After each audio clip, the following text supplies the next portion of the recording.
Բարև ձեզ սիրելի հայրենակիցներ, եթերում կրկին քաղաքական խաչմերուկն է։ Այսօր արդեն փետրվարի 3-ն է եւ ես նախապես զգուշացրել էի, որ այս շաբաթվա մեջ մի փոքր այլ ռեժիմով ենք աշխատելու։ Երևի թե վաղը չստացվի հաղորդում անցկացնել, մի քանի օր դժվարությամբ ենք հաղորդում անցկացնելու, քանի որ խիստ ծանրաբեռնված ենք եւ արդեն հաջորդ շաբաթից հույսով եմ, որ կվերադառնանք բնականon հուն։ Այսօրվա հաղորդումը մաքսիմալ կարճ է լինելու եւ խոսելու ենք թե ինչ է տեղի ունենում Իրանի շուրջ, Հայաստանի շուրջ որոշ զարգացումներ կան, Լավրովն է հայտարարությամբ հանդես գալիս եւ ոչ միայն, այլ հետաքրքիր զարգացումներ էլ կան եւ կխոսենք նաեւ Ուկրաինայից, քանի որ Ուկրաինայից էլ հետաքրքիր տեղեկություններ ենք ստանում։ Հաստատի արդեն օդում հրադադար ավարտվել է եւ Ռուսաստանը սկսել է շատ լուրջ հարվածներ հասցնել Ուկրաինային, բազմաթիվ տուժածներ կան, կրկին էներգետիկ համակարգին է հարված հասցվում, իսկ Ուկրաինայում շատ տեղերում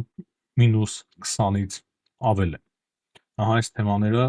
միասին կքննարկենք այսօր այս հաղորդման շրջանակներում։ Հետաքրքիր տեղեկություններ այսօր ստացվեց, այսինքն եթե ավելի պարզ ասեմ, Դավիթ Խուդությանի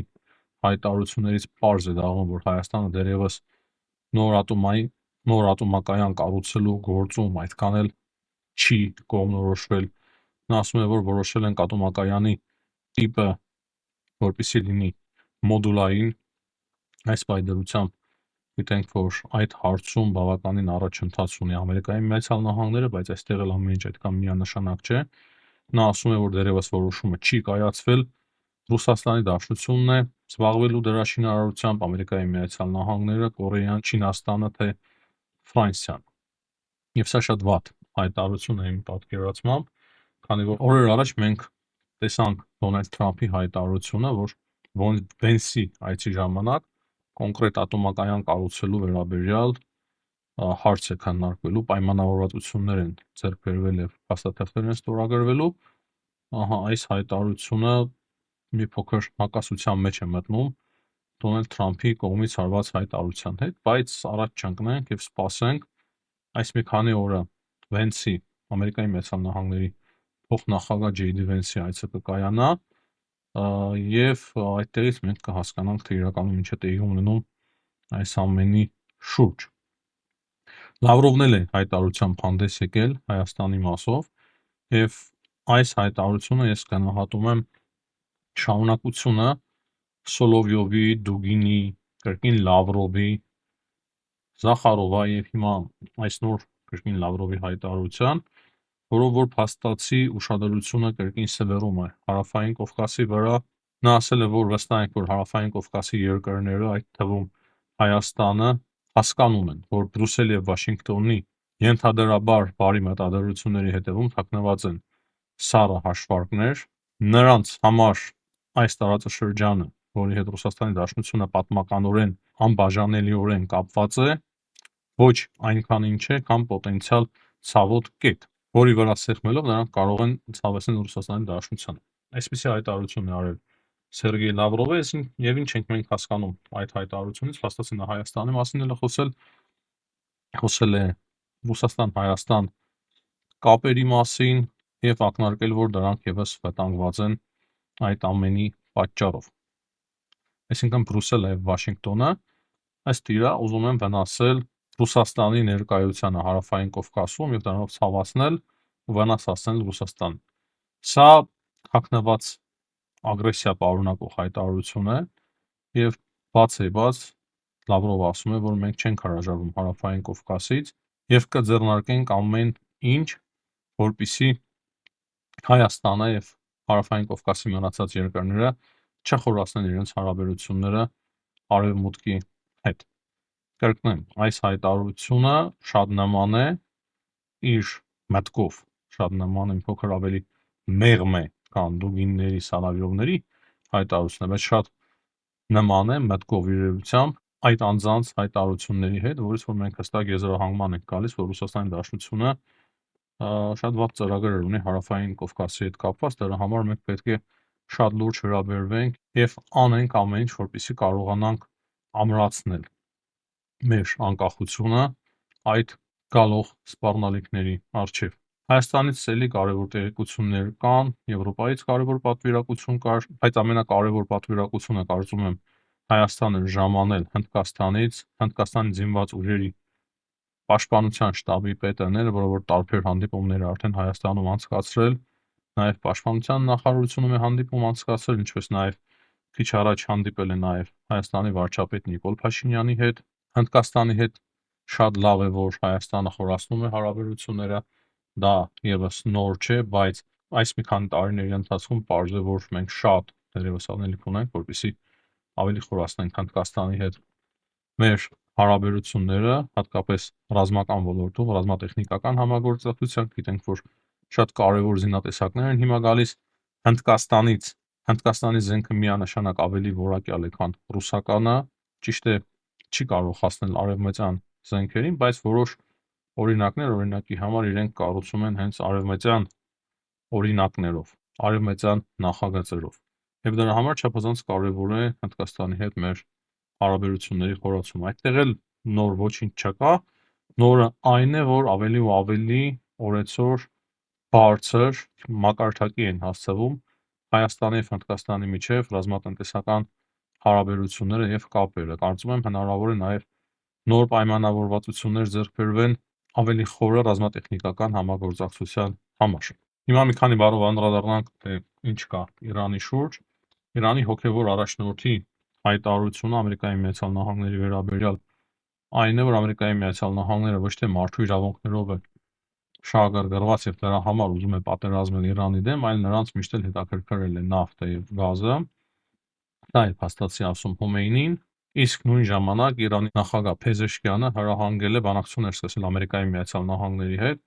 ատոմային հարցի շուրջ, միջուկային հարցի շուրջ եւ փաստացի հստակ ակնարկներ կա, որ Իրանը կարող է հրաժարվել իր միջուկային ծրագրից եւ ոչ միայն հրաժարվել, այլ նաեւ ատոմակայան կառուցելու գործում ես այդպես հասկացա, որ հնարավոր է մասնակցություն տեղ ունենա նաեւ Ամերիկայի Միացյալ Նահանգները, այդպիսի ինչ որ ակնարկներ կան։ Ճիշտ է, այս պահին շատ դժվար է վաղ է դրա մասին խոսել, բայց կան նման ակնարկներ, որ Իրանը համաձայն է Ամերիկայի Միացյալ Նահանգներին ներս թողնել իր երկիր, որպեսզի իրենք էլ ներգրավված լինեն ատոմակայան կառուցելու գործի մեջ, բայց հրթիռների մասով կամ իրենց պրոքսի ուժերի մասով կամ երկրի ներսում ինչ-որ բարեփոխումների ժողովրդավարական անցկացնելու մասով Իրանը հրաժարվում է անցկացնել բանակցություններ։ Եվ կրկին վերադառնանք Խոմեյնիի հայտարարությանը, նա ասում է, որ ամերիկացիները պետք է իմանան, որ եթե այս անգամ պատերազմ սկսեն, այն կլինի տարածաշրջանային։ Սա լուրջ սպառնալիք է եւ հաշվի առնելով, որ Թրամփը չի ցանկանում տարածաշրջանային պատերազմ, արվում է նրա համար, որպեսզի Թրամփը խուսափի սկսել պատերազմ ընդդեմ Իրանի։ Իսկ մենք տեսնում ենք, որ լրացուցիչ ուժեր է մոտեցնում Ամերիկայի Միացյալ Նահանգները, աննախադեպ ուժեր է մոտեցրել, նոր ավիակիրներ են մոտենում Մերձավոր Արևելք եւ իմ պատկերացմամբ մոտակա օրերի ընթացքում ամեն ինչ པարզ կդառնա Իրանի շուրջ, այսինքն բանակցությունները ինչ որ արդյունք տալիս են, թե չէ։ Փաստացի Աբբաս Արաքչիի արտգործնախարարի հայտարարությունը եւս որ իրենք կորցրել են իրենց վստահությունը Ամերիկայի Միացյալ Նահանգների նկատմամբ նաեւ բանակցությունների շուրջ, նույն ժամանակ ասում է, որ Իրանը իր կարծիքով շատ խելացի կգտնվի եւ պատերազմ չի սկսվի, բայց իրենք չեն վախենում պատերազմից, կրկին նկատվում է այն, որ Իրանը ուզում է ամեն գնով խուսափել պատերազմից։ Իսկ Իրանում մենք մի քանի օր արդեն ականատես ենք լինում, որ տարբեր տեսակի պայթյուններ են տեղի ունենում, գազի պայթյուններ, հրդեհներ, եւ ամեն ինչ հուշում է, որ արդեն իսկ որոշ գործողություններ սկսվել են Իրանի դեմ։ Սա էլ կարելի անվանել հիբրիդային պատերազմի մաս, բայց որ ասենք թե Ամերիկայի Միացյալ Նահանգները արդեն լայնածավալ պատերազմ են սկսել կամ Իսրայելը դեռ բնականաբար ոչ, բայց այդ պայթյունները եւս մեզ հուշում են, որ ամեն ինչ արդեն կամաց ամեն ինչ կարծես թե սկսվում է։ Եթե այս բանակցությունները արդյունք չտան, ապա մոտակա օրերին միանշանակ շատ բան կարող է փոխվել։ Դա է վկայում նաեւ այն, որ Վիտկոֆը հիմա այցելում է Իսրայել եւ այնտեղ եւս բանակցություններ է անցկացնելու հարցը կրկին Իրանն է, նաեւ տեսանք մենք Ամերիկայի Միացյալ Նահանգների հայտարարությունը, որ Իսրայելի անվտանգությունը դա Ամերիկայի Միացյալ Նահանգների անվտանգությունն է, ինչպես նաեւ մենք տեսանք սենատոր Լինսի Գրեմի հայտարարությունը, որը որ կրկին ուղերձ հղեց Իրանի ժողովրդին, ասելով, որ շարունակեք ձեր ցույցերը, եւ նրա խոսքերով նախագահ Թրամփը ասում է, որ ճանապարհին է արդեն օգնությունը, խոստացված օգնությունը։ Եվ Լինսի Գրեմի խոսքերով դրանում է տարբերությունը նախորդ վարչակազմերի հետ, այսինքն Ամերիկայի Միացյալ Նահանգները ըստ սենատորի այս անգամ շատ լուրջ է տրամադրված եւ որոշել է, հաստատի այդպես է ասում, իշխանափոխություն իրականացնել Իրանում։ Եվ իմ եզրակացությունը կրկին կարճ ասեմ, իսկ արդեն համոզված եմ, որ հիմա այն փոքր պատուհանն է բացվել կարճ ժամանակով, որ բանակցությունները կարող են իրականում արդյունք տալ եւ կարծես թե Իրանը որոշակի լուրջ զիջումների է պատրաստ գնալ, բայց ոչ բոլոր հարցերի շուրջ, կոնկրետ ատոմային ծրագրի շուրջ կարծես թե պատրաստվում է գնալ զիջումների, բայց եթե այդ ամենը արդյունք չտա, ապա մի քանի օրերի ընթացքում պատերազմական գործողությունները ամենայն հավանականությամբ կսկսվեն։ Ինչ կա Ուկրաինայի մասով, ասեմ, որ այդ օդում հրադադարը, որը որ խոստացել էր Պուտինը Թրամփին, դրա ժամկետը ավարտվել է, երեք արդեն Ռուսաստանի Դաշնությունը շատ ցավալի հարվածների հասցրել Ուկրաինային, կան բազմաթիվ տուժածներ, այսօր էլ Խարկովի վրա է եղել լուրջ հարձակում, եւ իրենք էլ ասում են, որ այդ ժամկետը ավարտվել է։ Դրանից բացի ռուսները օգտվում են այն դաժան եղանակային պայմաններից, որոնք որ հիմա հաստատվել են Ուկրաինայում, այնտեղ -20-ից ավել է եւ այդ էներգետիկ ճգնաժամը լուրջ խնդիրներ է ստեղծում Ուկրաինայի համար։ Ու ահա այդ ֆոնին Ուրսուլա ֆոն դեր Լայենը Եվրոպայի անունից խոստացել է բազմաթիվ գեներատորներ տրամադրել Ուկրաինային, ասում է, որ 90 միլիարդ դոլարը ուժի մեջ է եւ այն կհատկացվի այս 2 տարիների համար։ Դրանից բացի նոր պատժամիջոցներ կմտցվեն Ռուսաստանի նկատմամբ, 20-րդ փաթեթն է մշակվում, բայց կարծում եմ ամենակարևոր հայտարարությունը այսօր արել է ՆԱՏՕ-ի գլխավոր քարտուղար Մարկ Ռյուտեն, նա ասել է, որ երբ որ ավարտվի պատերազմը,